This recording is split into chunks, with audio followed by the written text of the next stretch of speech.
especially when things are going It's on. like it's that kind of year. It's you know? picture It's time. like it's that time of Start year yawning. and all that. So I got some headphones. This is gonna help. Like, they don't adjust. Unfortunately, those ones. You have enough length there. I can bring this over a little bit. I get you record. There we go. Record that good? Or?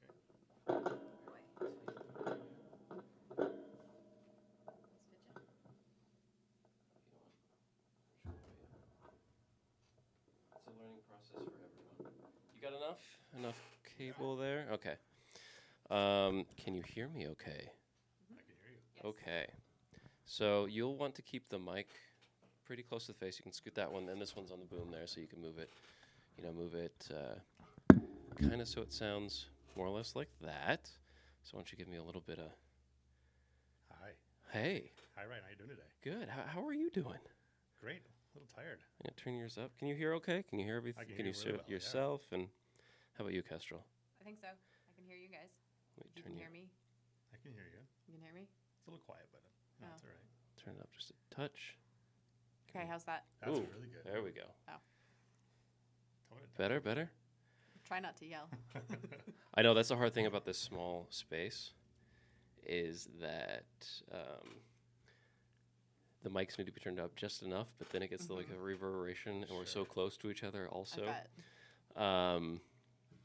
Anyway, thank you guys for coming in. Thanks Yeah. for having It's us. a pleasure to have you here and get an interesting business interview going.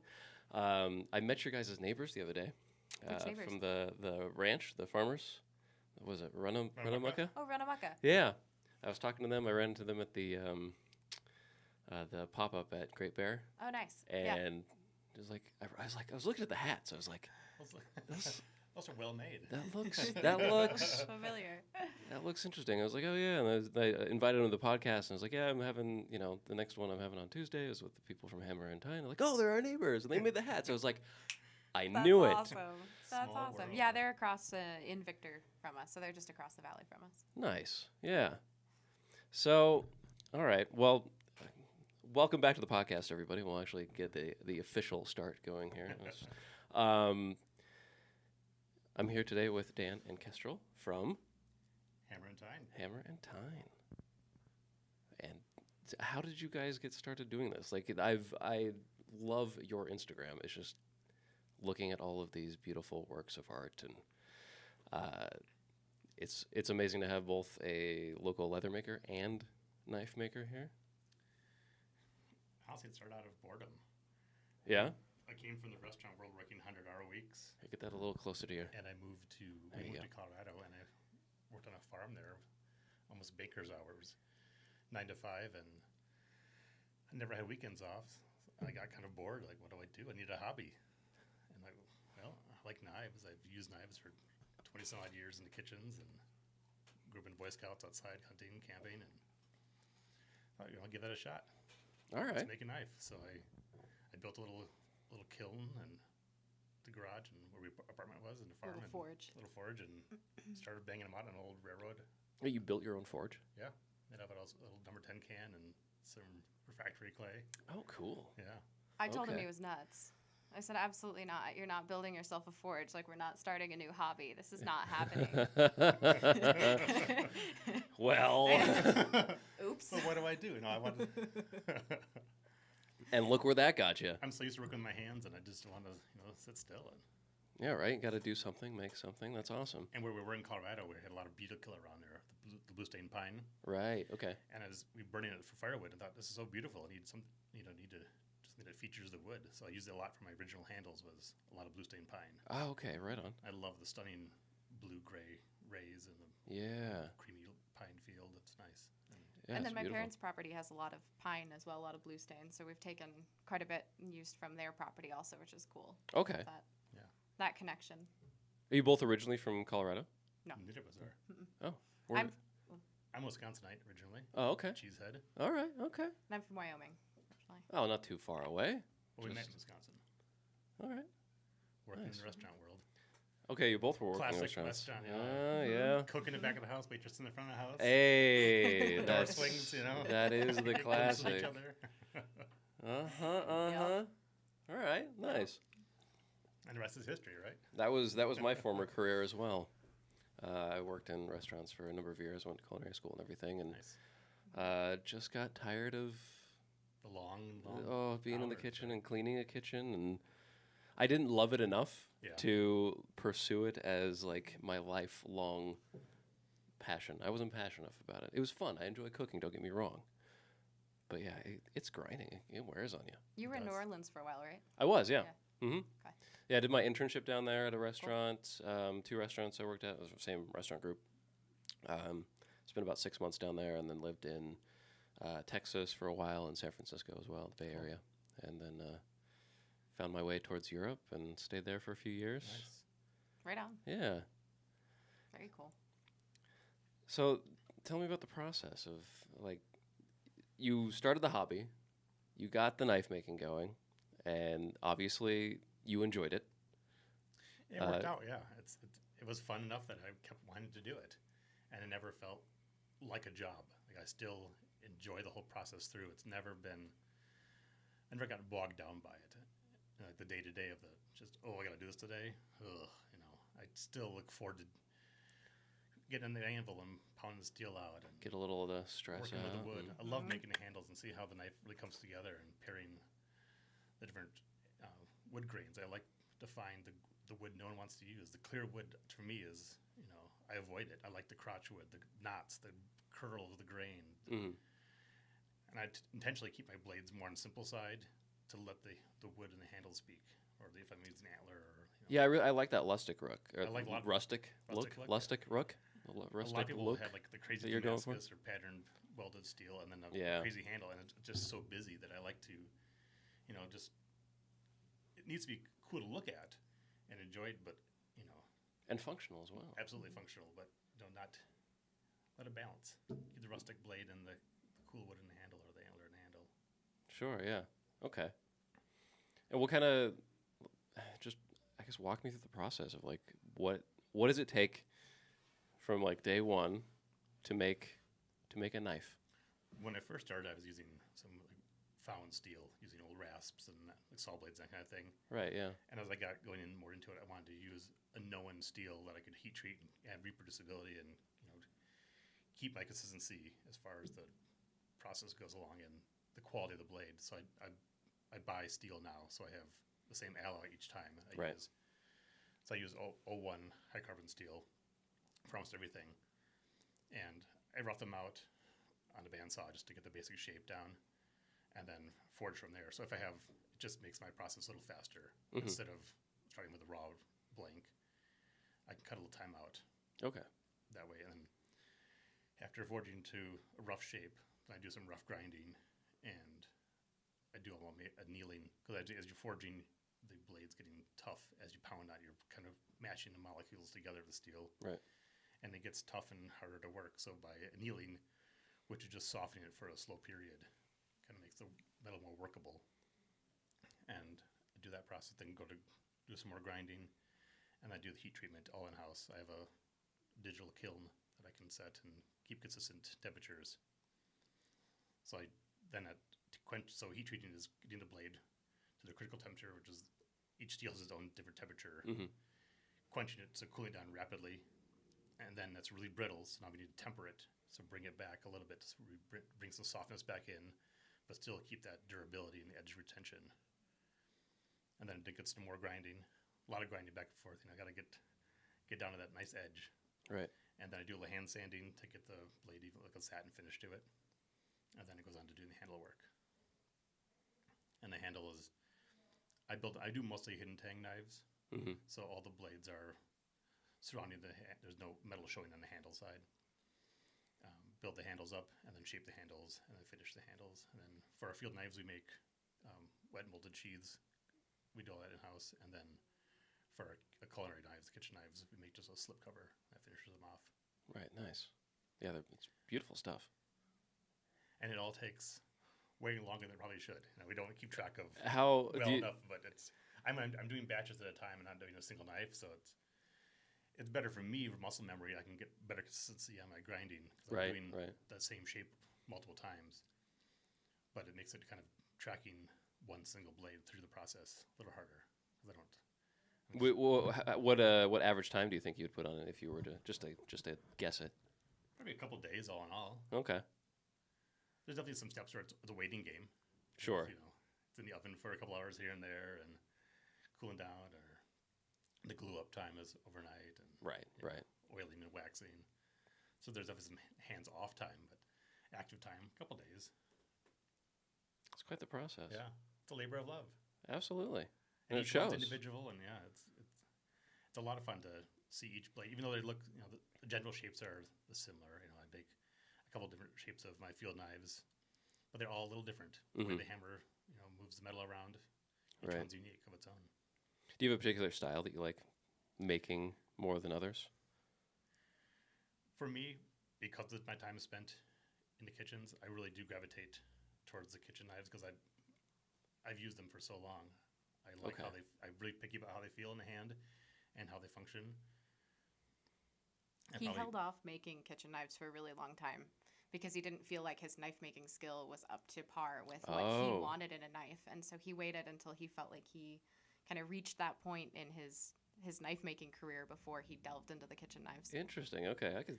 And I figured all my past cohorts would be pretty tough critics too. Like, if Well, yeah, yeah. making this really, you know, you think you know how to use a knife, you know how to make one. But Yeah. Right. so I made field knives for the first few years. Okay. Because, you know, I enjoyed the outside, being camping, hunting too. So I had an interest in those knives as well. Right. But it kind of kept the culinary knives that I day. can understand that. I mean, there's a level of precision that comes, I think, Sure. with culinary knives because you need them to be, you know, They more. gotta- they got to work. They're even more an extension of the body than Sure. than like a utility knife, right? You need to be precise in cutting this one thing or how you curve. Yeah. It really doesn't matter if you're a home cook and use them for 30 minutes, or if you're, you know, on a line chopping for 6 hours. You know, they all have to function the same way. Yes. And you definitely want want those that good knife when results. you're using it. You go, oh yeah, this is. And when it's bad, you know it. Oh, it's true. Oh, Yeah, it's so like, you this know. is I'm fighting through this. It's just like why it's just rolling across the tomato. It's like Yeah. smashing everything, and definitely had those happen before. It's like I need to sharpen this badly. And I'm totally guilty of that. My knives in the kitchen are some of I had amazing knives when I was in a restaurant. Like my knife roll I took with me, Yes. wicked sharp. At Oh, home, yes. you know, I can't cut toast It's with like- it. You can grab it full handed and Yep. It's the old cobbler's kids, you know. yeah, right. Yep. Yeah, it's always fun, especially when you go cook at other people's houses too, and you're like, oh, nice, they take care of the knives. Yeah. Or, oh boy. Don't say anything, just fight through it.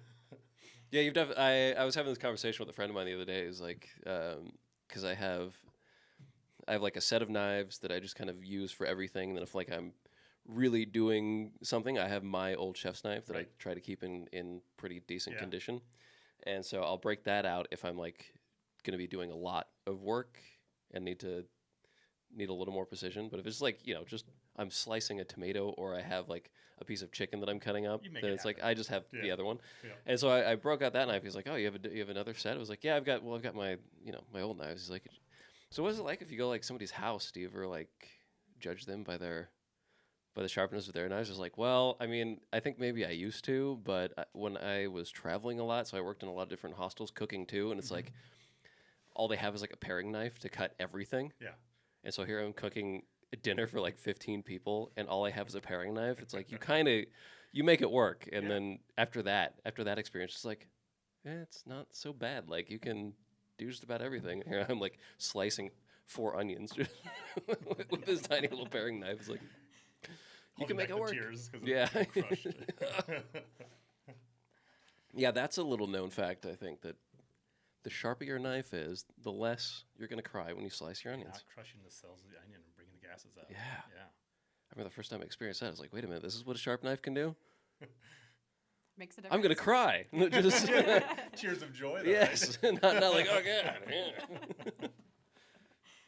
So we've got the knife making, we've got the handles, and there's also leather goods as well. And that came on a little as not an accident, but I wanted a sewing machine. We tired of sewing the sheaths by hand, Right. so we wanted to get a sewing machine to make it easier. And it was sitting around a lot of time, not being used, We bought a big industrial harness stitcher, a Cobra. making Um, saddles. Oh. Yeah, that sort of thing. And so it can go through almost an inch, about 7/8 of an inch of really stiff leather, Whoa. without Or even your blinking. thumb, Or you know. yeah. Yeah, I was gonna say, or a leg, body parts. Just, We've definitely both put that needle into our fingernails from And it on doesn't one slow occasion down or at all, other. yeah. No, it doesn't even notice. oh And gosh. so these machines aren't inexpensive, and so we kind of felt like we couldn't quite justify the cost with the sheaths alone. And so that's when we started delving into other leather goods. So we started making tote bags and cosmetics bags and Mhm. kits to start, and it's just kind of all grown from there. And where do you get your leather? Most of it we get from a tannery on the East Coast, or a collective of tanneries on the East Coast. So it's all domestically tanned leather. We've started buying more and more from Horween out of Chicago. We do buy a little bit of Italian leather, but that's the only leather we get that's not domestic. Okay. So we do get a little bit of some really nice Italian leather. We use a lot of bison leather. Ooh, American cool. bison Okay. and some cattle leather as well. Yep. What's the difference you notice between like the Italian and American leather? Like what stands out to you? Italians do leather really well. Okay. It's a really high quality veg tan leather that comes in a lot of different colors. It's hard in the U.S. to find a good veg tan that has that pliability, that comes in so many different colors, that lasers well. So it was kind of for a specific project that we branched out into that Italian leather, because we also bought a 40-watt CO2 laser to be able to do more customization and personalization. Oh, is this how you do like the branding and things on your Yes. products? Okay. Mhm. Yeah, it's how we do custom hat patches. Gotcha.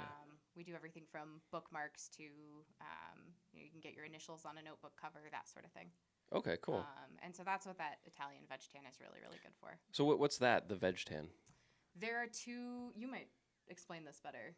There are kind of two main ways to tan leather, and there's chrome tan and vegetable tan, and it's the chemical used in the tanning process. Veg tan's using tannins. We're dealing with like oak and like plants that could break down the cellular structure of the hide Okay. and make it into leather.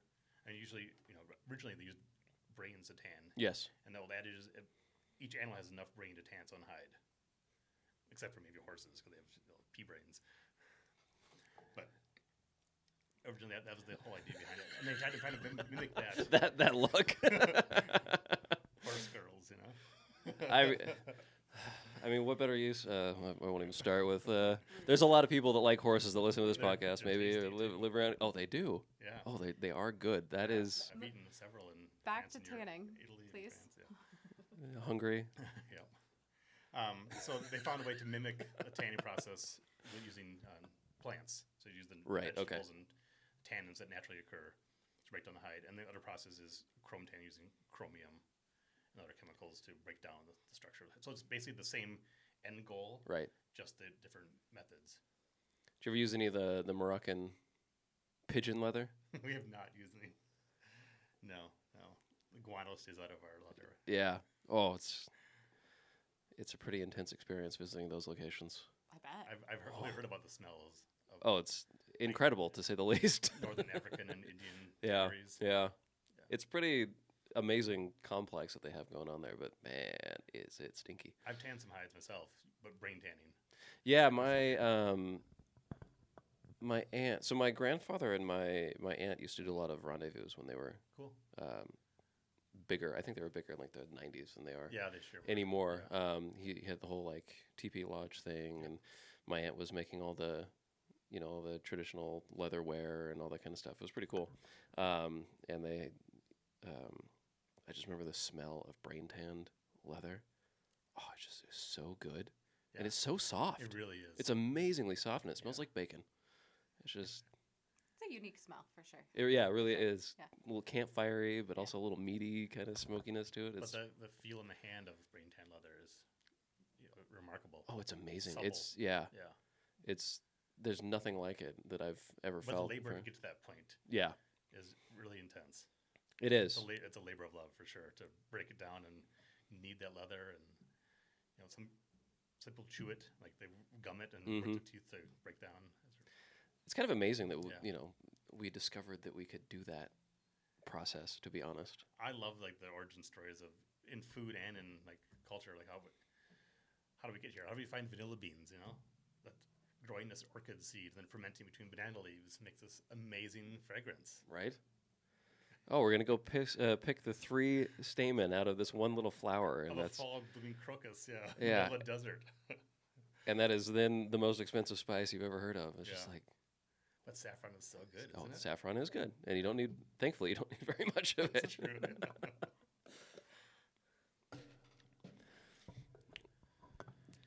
Do you where do you get that bison leather from? That's pretty interesting. So we get it both from the collective of tanneries in Maine, so Okay. Acadia Leather in Maine, and from Tannery Row, which is in Chicago, and they sell Horween leather. Oh, okay. So we get it from both of those sources. Interesting. Yeah, and it is very, very tough. It's very durable. I can imagine. It's typically a softer temper, which has to do with the tanning process, but also just the leather itself is it has a really nice feel. And yeah, one of the big selling points for it is just how tough it is. Right. It's very strong. Resilient, I'm sure. Yes. Yeah. Yeah, I can Yes. take a It's like beating. the animal. Yeah. Oh yeah. Yeah. I can only imagine. Is it how much thicker is it like on average?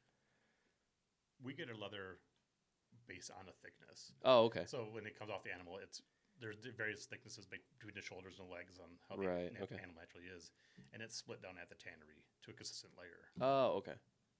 I just kind of plane it or something. Yeah, it goes through a giant splitter, 2 rollers that push it together, and goes through like a big band knife or a cutter that Oh, interesting. makes an even thickness. Well, that's cool. We typically use 5 to 6 ounce leather, which is about an eighth inch or so. Okay. And then we use some thinner stuff for hat patches And or wallets for and like bifold wallets and that kind of thing. men's wallets. You're just making a bison leather wallet. Feel like that episode of Seinfeld with we'll have one credit card in there. It's this thick. It's a minimalist version. Yes. The chunky minimalist. You can use it as a weapon. Just throw it at somebody. You know. The first tactical defense wallet. There you go.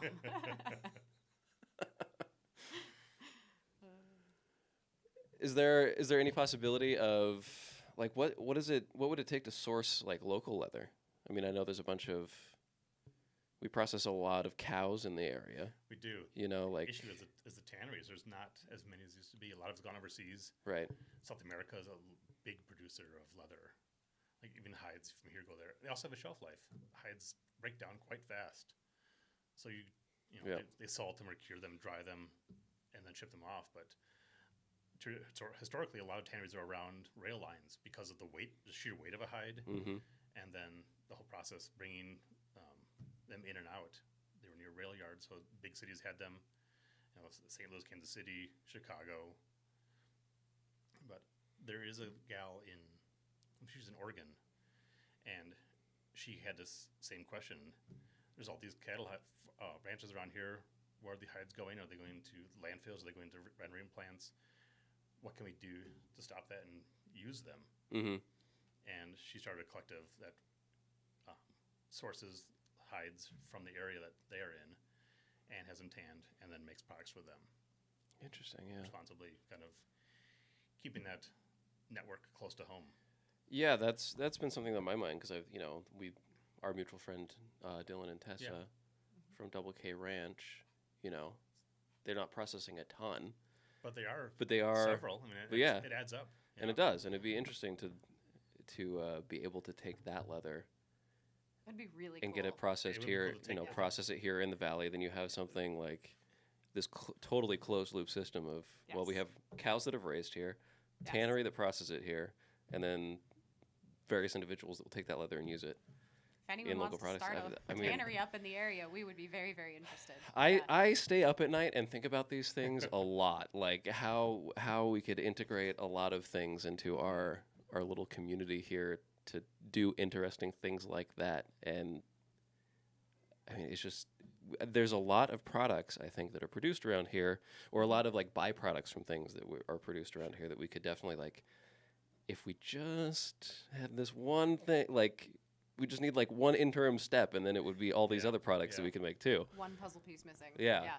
Instead of just like, oh, we'll just compost it or whatever I think that's generally what happens to the hides around A here. Is lot they of- get yeah. they just get composted or Which is better than going to landfill. At least Yeah. feeding the soil. And yeah. It's at least contributing back to the environment the in some land. sort. Yeah. Because that's the other issue here. It's like we only have that one landfill, and Mm-hmm. all of our garbage It's a get, finite, and our garbage gets shipped outside. right. It's like there's so many. I think a lot about these kind of things. It'd just be, if only I had like all the resources. Be like, all right, we're gonna Right. start this thing. We're gonna start this thing. And even one more cool thing about that was if you had a local ranch you get hides from, a lot of the ranches are the cattle's branded to sit and mark the ranch. Mhm. Having that brand usually comes through the tanning process and stays on there. Ooh. And we have a number of customers that love to find those brands. Oh, They're that'd be unique. neat. I love them But they- too. yeah. I mean, we feature them on the front of a tote or something. Yeah, that could be whenever like we have the opportunity to, the premium version of a product. Like, Yeah, I know. here's one with the brand on Yeah. it. Like, especially a local brand. Get a double Um, K brand on a tote. right? Yeah. Wouldn't that be cool? Yes, Yeah. it would be. Oh, that'd be neat.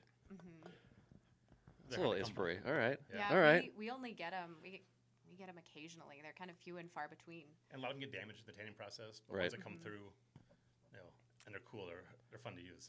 Oh, I bet. Feature. That's really cool. I never thought about that before. We're making yeah, it would. me my second tote ever right now, and it's gonna have a big K brand on the front of it that I've been Nice. saving for a while. Yeah, It's been pretty a long wait. pretty for that one. excited about that one. Oh, that's like a whole nother line of premium product right Yeah. there. That is. Yes, Ooh. All right. I'm inspired now to take another look at this tanning business because. do it. That would be awesome. Well, I Yeah. know. We- So, tanning, and then I had this dream when I came back here. I used to live in Bavaria, and right now it's Oktoberfest, but like they do all the lederhosen and this Yeah. kind of thing. There's a lot of leather goods over there as well. They're big Mhm. into their leather as well. And I had this dream that it would be really cool to take a hide from like Double K Ranch, tan it, get it turned into lederhosen around Yes. here, or even like if make that like a regular sort of thing, or if like I were to like my first elk with a bow, I would turn into lederhosen. Like if I ever get an elk with a bow, I'm totally gonna turn them into leather pants. That'd be really cool. Um, Really cool. but that would be with that. Can you do embroidery with that leather machine? Like, or is it just for stitching, or is there a separate machine that you have to get for embroidering? It's not set up well for embroidery. Okay. We could do some, simple decorative stitching, but full-on embroidery, we'd need different equipment. Yeah. It's becoming different really machine. popular. I've noticed, like this Oktoberfest thing. Yeah. Mhm. The last couple of years is like really starting to take off. Here, like people are getting much more into it than I ever thought they would. It's really quite interesting. I'm seeing like tons of people around that have bought lederhosen. Really. Yes. And so now I'm thinking it's like there could be a market for that. Sure. There definitely could be. And there are, and these are like cheaper ones too. I mean, you can get them for like under $100. Mhm.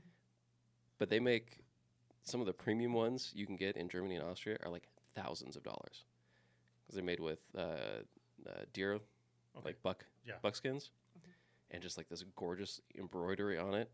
And some people will pay upwards of like 1,500, 2,000 euros for it. Wow. It's incredible. That's really impressive. Is it a niche market for us? There you go. Yeah, I'm We can just talk throwing about- it out It's a there. slight pivot from where we are right now, but Need to talk to Joe from Seppies. yeah. There you Yeah. go. See, Yeah. just Brain food. brainstorming out here. Especially if you start that tannery. I know. Yeah. Now, Yeah. I really got to take a look at this now. This is really inspired me to go to a different level. If anybody's out there listening and wants to, I don't know, throw some cash at a crazy idea, let me know. Support local, right? That's Keep- right. Keep it in the valley.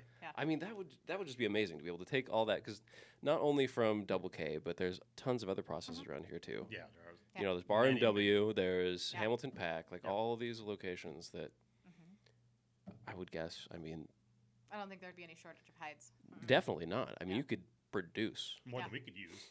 Oh, yeah. Definitely supply But there are a other bunch of- makers as well. And There are a bunch of other leather workers Yep, in yep. both in the valley and then the Missoula area that I'm sure would be interested in. Montana made leather. I mean, Yeah.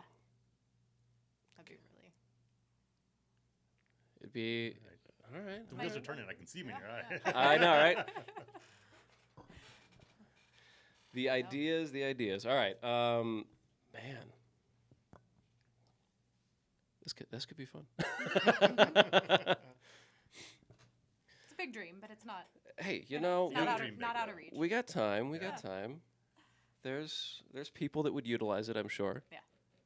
I mean, not only in state, but also Neighbors, out of just sure. neighbors. I mean, Yeah. Idaho's real close by. There's Mhm. there's Wyoming. There's I mean, the idea of local isn't just what's 60 miles from you. yeah, not It's anymore. your area, yeah. it's your region, and it has to be depending on seasonality of where you are, and it's got to be flexible. But I think that's one of the big It's things that responsible too. yeah. Oh, totally. I mean, it's taking a product that's normally getting thrown away and turning it into money. Like Yeah. Exactly. you're literally turning garbage into money in this case. Yeah. And yeah, I mean, it's just another route because I think one of the things that we miss a lot of here in the Bitter Valley is we don't really have much for means of production. Like there's it's like service and tourism industry based, Mhm. and then there's local artisans like you that do interesting things, but you don't really need to hire many. Like you don't really hire anybody, right? Right. There's nobody. There would be an opportunity there to create employment as well. Yeah. I think if you start processing enough. I mean, if Yes. I forget all the numbers of what Double K is doing, but I'm sure it's probably like 30 cows a month and through Hamilton Pack alone. Mhm. So there's 30 hides. Yeah. Maybe even more. That already is more than we can use. Right there. Yeah, I'm sure. Mhm. How many do you usually go through in a month? Depends on the time of year. Yeah, it does Um, vary a lot, It varies a lot based on whether we're going to the holidays or. and even orders. I go Right. a couple years ago. We had an order for a lot of coasters for a guest ranch in the area, and we bought 29, 30 hides just for coasters. But that took us the better part of the summer to finish. But still, we used Um, we've been through a lot of hides for that. Right. We probably average 10 hides a month. That's not nothing. No, Yeah. no, that's on decent. average. That's decent. I mean, yeah, this could be. I haven't thought about that in a while. It's all coming back to me now. I'm just like, sorry if I'm getting distracted. It's It's a good rabbit hole to go down. Oh, totally. I'm there. I mean, the process of it is just fascinating too. Like, yeah, like you said, thinking about how we ended up discovering a product or discovering a food item or reverse something like that. engineering's It's like, amazing. you're just sitting on the beach and you watch a seagull drop an oyster and you're like, let's eating that. I'll try it. And then oysters were always the funny one to me. It's like, I don't know if I looked at that thing, I'd be like, These stinky aquatic rocks. I mean, like, yeah, to be the first human to eat an oyster, I'd be like, you gotta break it apart to get into it. Is that right? I wonder how much desperation there was for that one. That's a big key too, Sure. right? Like Yeah. a lot of things are born out of desperation. Mhm. What is it? Desperation is the mother of invention, right? Yeah. There you go. Good times. Yeah. So you guys are at the Hamilton Farmers Market usually. You're at the Missoula Farmers Market sometimes. No. Not the farmers market. We do the Made Fairs. up Ma- in oh, Missoula, okay, So okay. Handmade Montana. We do one in June and then one in December at the Adams Center. So Oh, those okay. are the two main Missoula shows we do. And then we do a handful of other small events here and there. But the Hamilton Farmers Market is the most predictable place to find us, for sure. Right on. That's close to home for us. Easy to get to. And it's great. It's such a great community.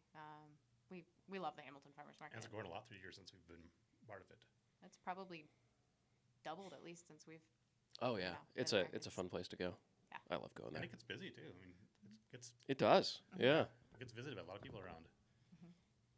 Everybody comes. Yeah. Yeah, and then we have local regulars, but then we also have people who come to visit every summer and stop back by to see us. And Oh, nice. Yeah. Right on. So it's cool. It's very cool. And you guys have a website too. You can. We do. Can you order on the website? I haven't. Mhm. Yep, Okay. we have a store through the website. Oh, beautiful. Yep, for leather goods and knives. Got everything. And you're Yeah, on and then Instagram and Facebook as we're well. the most active probably on Instagram, but we're on Instagram, Facebook, X, TikTok. So Oh, all right. Dabbling in all of them. Gotta spread it out, you know. I would definitely recommend anybody out there to check out the Hammer and Tine Instagram. Beautiful stuff. thank you. I get lost scrolling through that one sometimes. Like, oh, I want that. Oh, that's a cool knife. We appreciate hearing that. That's cool. Beautiful products. Yeah, Hammer and Tine. Check them out. They make wonderful items here in the Bitter Valley. And if you ever want a knife or a leather good, hit them up. Yeah, thanks again for being here, guys. Thanks for having us. I Yeah, really thank you. appreciate you coming down, and thanks for doing that. this. Thanks for the hat. Yeah. I'm gonna go rep the brand now. Absolutely. Looking good, and yeah, I think we'll. I'm gonna let the gears turn on this whole leather tannery business now and see what we come up with. But Keep us posted. oh, will do. I mean, you'll be some of my first clients if I. Absolutely. If you need skinny knives, you know. Yeah, there you go. Full circle.